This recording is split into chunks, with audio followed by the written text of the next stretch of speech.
Hello guys, welcome back to the channel. आप लोगों का स्वागत है चैनल पे। और मैं आपके लिए लेके आ रहा हूँ दो वीडियो एनपीओ की। पहली वीडियो ये जो है, इसमें हम पढ़ेंगे कॉन्सेप्ट जो क्या क्या है वीडियो के, शॉर्ट में बताऊंगा, एकदम रिवीजन टाइप है। और फिर अगली वीडियो जो होगी उसका डिस्क्रिप्शन में लिंक मिल जाएगा आपको। अगली जो वीडियो होगी उसमें मैं आपको इंपॉर्टेंट क्वेश्चन कराऊंगा। दो वीडियो पूरा एनपीओ खत्म, 10 नंबर यहीं से आएगा। तो करते स्टार्ट। कॉन्सेप्ट की बात करते हैं कि एनपीओ में आपको क्या क्या टॉपिक्स है। एनपीओ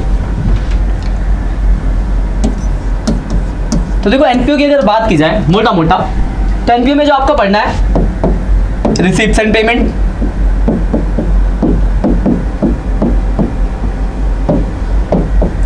उसके बाद कंजम्पशन निकालना,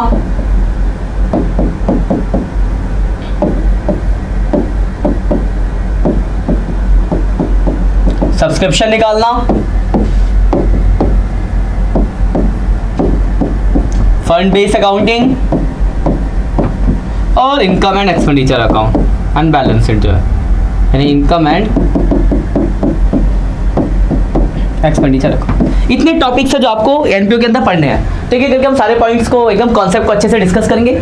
आपने कुछ नहीं पढ़ा है तो भी आपको समझ में आने वाला है, और आपने पढ़ा था तब तो ये आपको रिविजन। और अगली वीडियो बहुत इंपॉर्टेंट होने वाली है, जिसकी क्योंकि दोनों वीडियो बैक टू बैक आएंगी। इसमें आपका कॉन्सेप्ट होगा और अगली वाली में जो आपको कराऊंगा इंपॉर्टेंट क्वेश्चन कराऊंगा, और 10 नंबर यहीं से आने वाला है। यही कॉन्सेप्ट के क्वेश्चन आएंगे, इससे बाहर कुछ नहीं आने वाला। तो अच्छे से दोनों वीडियोस को देख लेना। कॉन्सेप्ट को क्लियर करने के बाद क्वेश्चन को करना, फिर तो प्रैक्टिस रिक्वायरमेंट है, वो तो आप पेपर कर ही लोगे। ठीक है, लेट्स स्टार्ट करते हैं हम। तो टॉपिक आपका पहला रिसीप्ट्स एंड पेमेंट की बात की, बहुत छोटा सा टॉपिक है, बहुत आसान सा भी है। तो इसका फॉर्मेट क्या भाई? तो रिसीप्ट्स एंड पेमेंट अकाउंट अगर जब बनाते हैं,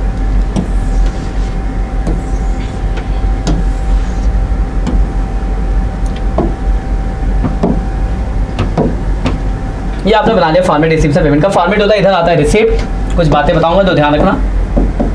अमाउंट, पेमेंट, अमाउंट, क्या फॉर्मेट है? तो ओपनिंग का जो बैलेंस होता है वो इधर आता है बैलेंस बीडी के नाम से। ओपनिंग बैलेंस किसका किसका? तो कैश का और बैंक का। ओपनिंग बैलेंस आ गया। इधर आता है आपका क्लोजिंग बैलेंस, यानी बाय बैलेंस सीडी, किसका किसका? तो कैश का और बैंक का। ओपनिंग क्लोजिंग बैलेंस आ गया। इधर की साइड था ऑल रिसीप्ट, मतलब वो सारी ट्रांजैक्शन जिनसे पैसा, ध्यान रखना, पैसा कैश, यानी पैसा आया तो इस तरफ, पैसा गया तो इस तरफ, ऑल पेमेंट।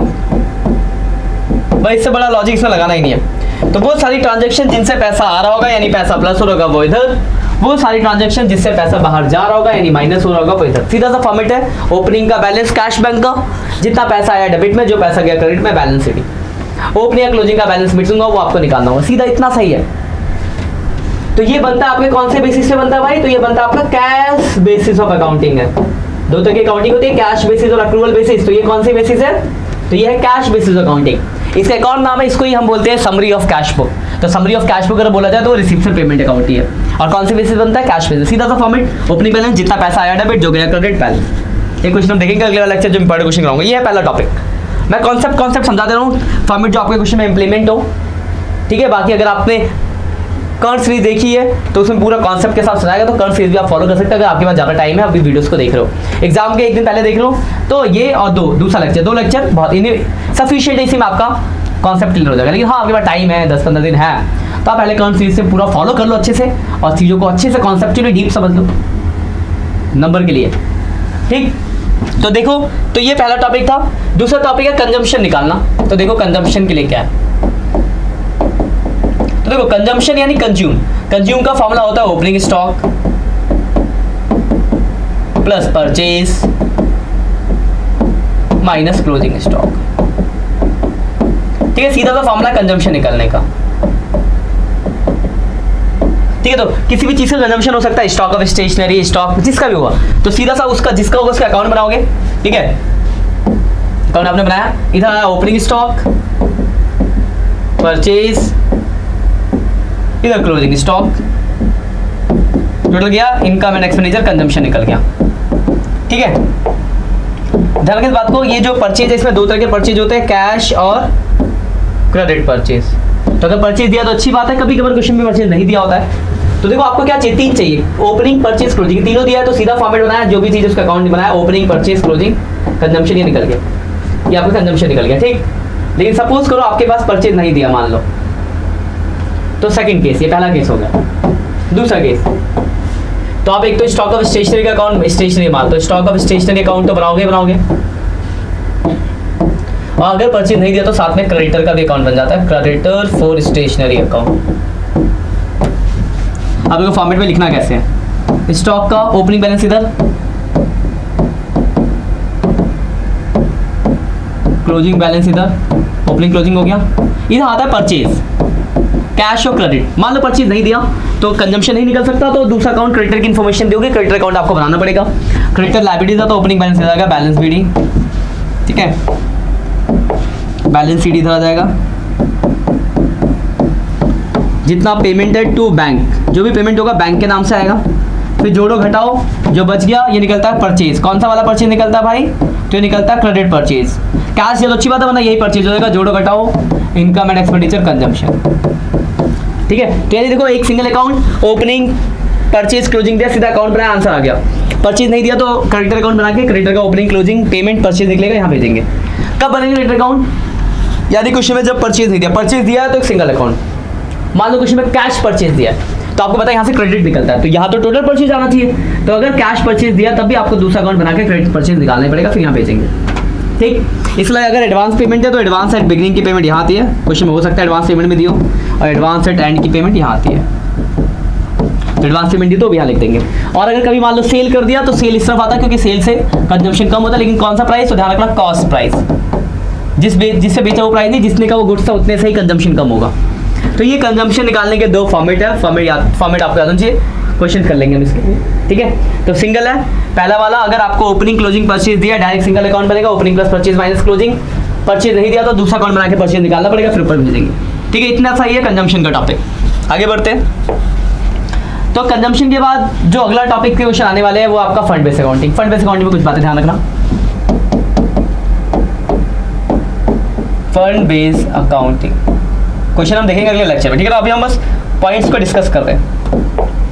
देखो फंड बेस अकाउंटिंग में याद रखना, कोई भी फंड जो होता है कहाँ आता है भाई, तो लायबिलिटीज आता है, इसको बैलेंस शीट के लायबिलिटीज में दिखाओगे। आपको याद रखना इससे रिलेटेड जितनी भी इनकम होंगी फंड से रिलेटेड, फंड में प्लस करेंगे, जितने भी एक्सपेंस होंगे फंड से माइनस करेंगे, ठीक है। तो कोई भी स्पेसिफिक फंड बैलेंस शीट पे लायबिलिटीज में उस रिलेटेड इनकम उसमें प्लस, खर्चे उससे माइनस, ठीक, बस इतना ही करना है। कोई नॉर्मल खर्चा तो इनकम एंड एक्सपेंडिचर में आ जाएगा, इसमें रिप्रेजेंट करके दिखाना होता है बस, कोई उसके अंदर कोई क्या कहते हैं वो टोटलिंग वोटिंग है, सिर्फ रिप्रेजेंट करो बस, खत्म, इतना ही।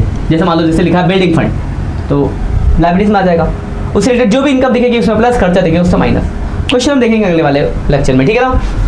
तो एक तो ये हो गया, इसमें एक दूसरी वैरायटी के भी क्वेश्चन आते हैं। तो दूसरी वैरायटी क्या है भाई, तो अगर फंड है, फंड फॉर एसेट्स, किसी एसेट्स के लिए फंड है, तो याद रखना फंड अगर एसेट्स के लिए उसमें एक्सपेंस की ट्रीटमेंट का इफेक्ट 3 जगह पड़ता है, बस इतना ध्यान रखना है। तो एक्सपेंस की ट्रीटमेंट का 3 जगह ध्यान, डिटेल नहीं बताओ, एकदम बस रिवीजन है शॉर्ट। तो डीप के लिए आप कौन सीरीज फॉलो कर सकते हैं, कॉन्सेप्ट अगर बिल्कुल ही वीक है ये रिवीजन के लिए, तो कि आपको दिमाग में आ जाएगा रिवीजन के लिए, लेकिन अगर आपका पूरा ही कॉन्सेप्ट वीक है तो you can also follow our current series. मैं वहाँ पे लेक्चर में डिस्क्रिप्शन उसका भी लिंक डाल दूंगा करंट सीरीज का, वहाँ से आप पूरी डीपली कॉन्सेप्ट को भी समझ सकते हैं। अगर आप वीडियो में आ रहे हैं, आपके पास टाइम है सफिशिएंट, तो आप डीप कॉन्सेप्ट समझ लो, ज़्यादा बढ़िया रहेगा। बाकी ये शॉर्ट रिवीजन तो एक्सपेंस अगर होगा किसमें, कोई फंड अगर एसेट्स के लिए, और उस केस में अगर कोई एक्सपेंस होता है तो एक्सपेंस की ट्रीटमेंट का इफेक्ट 3 जगह, उस स्पेसिफिक फंड से, जो भी स्पेसिफिक फंड होगा उसमें से कर देंगे माइनस, और कैपिटल फंड में क्या कर देंगे, तो कैपिटल फंड में हो जाएगा प्लस, और बैलेंस शीट के एसेट्स में भी प्लस हो जाएगा, ठीक है। जैसे आप दोनों डिफरेंस समझो, जैसे मान लो आपके पास टूर्नामेंट है, टूर्नामेंट फंड, तो टूर्नामेंट एक्सपेंस सिर्फ टूर्नामेंट फंड से घट जाएगा बैलेंस शीट, इस खर्चों के लिए फंड है। लेकिन मान लो फंड है एसेट्स के लिए, जैसे बिल्डिंग फंड, आपने कंस्ट्रक्शन कराया बिल्डिंग का, तो उस एक्सपेंस का 3 जगह इफेक्ट पड़ेगा, उस बिल्डिंग फंड से माइनस, कैपिटल फंड में प्लस, या जनरल फंड लिखा तो जनरल फंड में प्लस, और एसेट साइड में। तो 2 तरह के क्वेश्चन हो सकते हैं, नॉर्मल और एक एसेट्स वाला, जो होगा उसके हिसाब से आपको देखना होगा। दोनों क्वेश्चन मैं कराने वाला हूँ लेक्चर्स के अंदर। आगे बढ़ते हैं, इसका अगला टॉपिक आएगा सब्सक्रिप्शन, वेरी इंपॉर्टेंट है। सब्सक्रिप्शन कुछ बातें ध्यान रखना, सब्सक्रिप्शन में 2 तरह के क्वेश्चन आते हैं, एक मेंबर वाले, कॉन्सेप्ट को समझना थोड़े ध्यान से, एक मेंबर वाले, एक विदाउट मेंबर। मतलब मेंबर की इन्फॉर्मेशन नहीं दी गई होगी। तो जहां पे मेंबर की इन्फॉर्मेशन दी गई है वहां पे आपके आंसर पता होता है, क्योंकि मान लो लिखा 450 मेंबर है, एक जना देता है 100 रुपए, तो आपको पता है कि 45,000 आंसर आना है। तो मेंबर वाले क्वेश्चन जब हो तो आंसर को बाहर लिख देना, बाकी जो समझ में आएगा उसको प्लस माइनस करके लिख देना, बैलेंसिंग फिगर। आंसर आपको पता है, वो बाहर आंसर लिखोगे, कभी गलती नहीं होगी। सीधा सा शॉर्ट और दिमाग वाला कॉन्सेप्ट लगाओ। मेंबर की इन्फॉर्मेशन दी तो आपको आंसर पता है, आंसर लिख दो ना, खत्म कहानी। मेंबर की इन्फॉर्मेशन दी तो यहाँ पे थोड़ा सा दिक्कत हो जाती है, आपको कुछ बातें ध्यान रखनी। क्या क्या?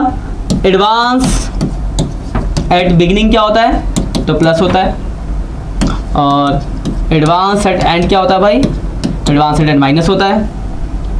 आउटस्टैंडिंग एट बिगिनिंग क्या होता है? तो आउटस्टैंडिंग एट बिगिनिंग माइनस होता है, और आउटस्टैंडिंग एट एंड क्या होता है भाई? तो आउटस्टैंडिंग एट एंड प्लस होता है। तो बिना मेंबर और मेंबर वाली क्वेश्चन होंगे, ध्यान रखना कुछ बात को। बिना मेंबर और मेंबर वाले तो आपको आंसर पता ही होगा, बिना मेंबर वाले में थोड़ी सी ध्यान रखना। इसमें एक कॉन्सेप्ट आ रहा था बिना मेंबर वाले में, इसमें निकालना क्या होता है? इसमें आपको निकालना होता है आउटस्टैंडिंग एट एंड का थोड़ा सा कॉन्सेप्ट देखना होता है। दिया तो होता है, यहाँ पे आउटस्टैंडिंग एट एंड नहीं दिया होता, तो यहाँ तो निकालना ही होगा, मेंबर को घटा घटा के क्वेश्चन आएंगे तो डायरेक्ट भी आंसर लिख सकते हो। इसमें आउटस्टैंडिंग एट में देख लेना, दो तरह के कॉन्सेप्ट आते हैं, एक फॉर वाला, एक ऑन या एज ऑन। तो एज ऑन का मतलब होता है कि प्रीवियस जुड़ा है, आपको प्रीवियस, वैसे आउटस्टैंडिंग एट एंड में क्या होता है? प्रीवियस प्लस करंट होता है। लेकिन अगर एज ऑन बोला है तो इसका मतलब पिछला ऑलरेडी जुड़ा है, तो यहाँ पे आपको जोड़ने की जरूरत नहीं पड़ेगी। इस वाले में फोर वाले में क्या होता है कि सिर्फ आपको करंट ईयर का बताया, तो इसमें आपको पिछला अगर दिया होगा तो प्रीवियस ईयर वाला आपको आउटस्टैंडिंग प्लस करना पड़ेगा। ये छोटी सी बात है, अभी मैं क्वेश्चन कराऊंगा तो उसको आप प्रैक्टिकली थोड़ा अच्छे से समझ पाओगे। तो एक ये वाला टॉपिक ध्यान रखना, दिमाग में घुसा लेना कि इसमें सब्सक्रिप्शन में दो तरह क्वेश्चन, विदाउट मेंबर, मेंबर, ये कुछ प्लस माइनस वाली बातें याद रखनी है। ठीक है भाई, क्वेश्चन देखोगे तो आप अच्छे से रिलेट कर पाओगे। ठीक है, तो ये आपका सब्सक्रिप्शन इतना मोटा मोटा आपको याद रखना है सब्सक्रिप्शन के अंदर। सब्सक्रिप्शन के बाद जो अगला टॉपिक आता है इनकम एंड एक्सपेंडिचर, जिसके लिए बहुत सारी चीजें जो आपको ध्यान रखनी है। इनकम एंड एक्सपेंडिचर, पहले मैं फॉर्मेट बताता हूँ। Income and expenditure account,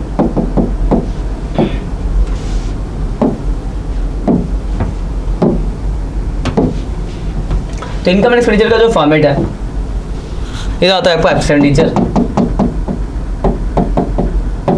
amount, income amount. तो इधर की साइड जो आते हैं आपके इनकम आते हैं, जितने भी इनकम है। अब इनकम क्या क्या होंगे तो आपको कुछ बात है, वैसे बता दो इसकी साइड क्या आएंगे, इधर की साइड आएंगे आपका इनकम एंड प्रॉफिट। ठीक है, इधर की साइड क्या आएगा आपका? तो एक्सपेंसेस एंड लॉसेस, ये जाएगा। फिर टोटल करना आपको, इधर बचेगा तो सरप्लस,